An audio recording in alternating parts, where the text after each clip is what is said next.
The government has introduced some new rules to ISAs in the tax year 2024 to 2025. So I'm going to go through all of those with you now as quickly and as simply as I can. And guys, if you love ISAs as much as I think you do, hello, you clicked on this video, give us some love below by liking and subscribing to the channel. The first update is that you can now pay into more than one of the same type of ISA. So previously, you could pay into one of each type of ISA in the tax year. So you could pay into one cash ISA, one stocks and shares ISA, one LISA, for example, as long as you weren't going over your entire annual limit of £20,000. Now you can pay into two cash ISAs, or you could pay into several stocks and shares ISAs. The idea behind this is to basically encourage competition between ISA providers so that they're incentivized to give you the best rate, and also so that you can take advantage of the best rate. If you open an ISA in April and then around August you see an ISA with a better rate or better offer, you can now also pay into that ISA as well. So hopefully it makes it more convenient for people to get the best deal. The second update kind of feeds into that, and it's basically that you can now do a partial transfer of funds that you have paid into your ISA within the current tax year. So previously, you can do a partial transfer of funds for anything you've paid into an ISA in a tax year that's already gone past. But if you did want to transfer funds that you had deposited in the tax year that's currently happening, you would have had to move everything or nothing at all. So the new partial transfer rule is, as I say, feeding into that first rule, which is just giving you more flexibility and allowing you to more easily move your money. However, there is a caveat with both of these new updates, and that is that not all ISA providers are jumping on the bandwagon.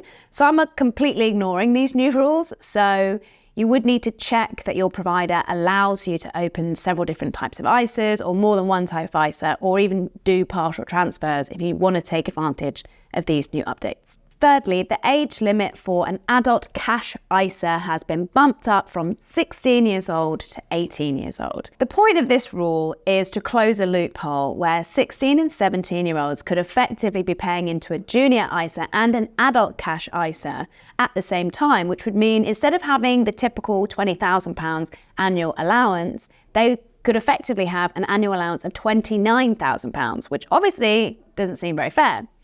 So they've now brought that age limit for cash ISAs up to 18, which is in line with all other adult ISAs. So just making it fair across the board. There is, of course, an exception because it wouldn't be fair just to change that rule if you've just turned 16 or 17. You're thinking, hey, why do I have to get penalised for this? Well, actually, if you were born between, let me check my dates to make sure they're right, the 6th of April 2006 and the 5th of April 2008, you can still open one cash ISA before you turn 18. So there you go. You're welcome. Even though I didn't create these rules. The fourth rule is also about making ISAs more flexible for people. So previously, if you left an ISA dormant for a year, so you weren't paying into it, you would have had to reapply for the ISA in order to reactivate it again. Well, now if you do leave an ISA dormant, you won't have to reapply. It's just going to stay open, ready and raring and waiting for you whenever you need to use it again. Okay, so the fifth update involves innovative finance ISAs, which may not be a product that all of us are looking for.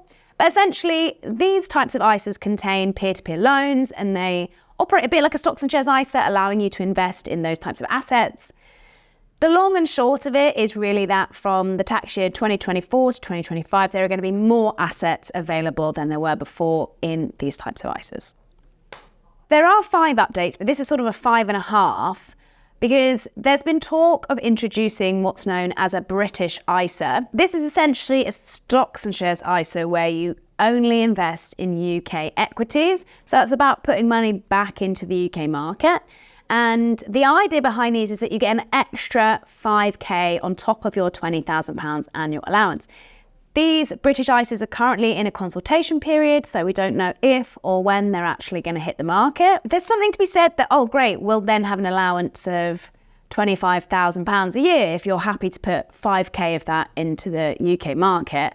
But let's be real, how many people are actually hitting that £20,000 limit a year? So I'm not sure that the fact that you get an extra 5k is necessarily like a real win for sort of most people. But yeah, it'll be interesting to see some updates as and when we find out what's happening with these ISAs. And it'd be remiss for me not to wish ISAs a happy birthday, because actually they've turned 25 years old this year. So maybe that's partly why they're trying to update them and revamp them. So yeah, we'll keep you posted with more updates as and when. If you enjoyed this video, give us a love below by liking and subscribing. Hit that bell button to be the first to know when we publish a new video. Thanks for watching, guys.